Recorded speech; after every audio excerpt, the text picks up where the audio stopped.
If we have 5 conservatives, we will win. Here's the beauty of the case. Voter dilution cases go to federal court for the Eastern District. Whether you win or whether you lose, when you bring a voter dilution case, the judge who gets the case is supposed to complain to the chief judge, I have a voter dilution case. The chief judge is supposed to appoint a 3-judge panel. The federal magistrate has a lot of power here.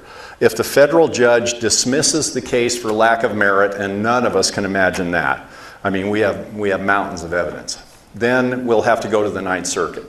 But if he agrees to hear the case, it must be done with a 3-judge panel, and that's in Title 28 of the United States Code.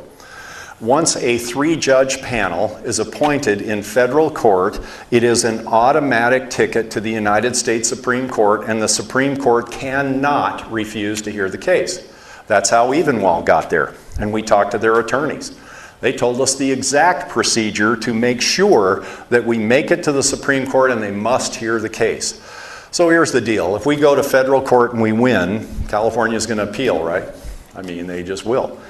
And if we win, they'll appeal. And if they win, we're going to appeal. But regardless of that, we will get our day in court in front of the United States Supreme Court. It's guaranteed because of the way we're doing it.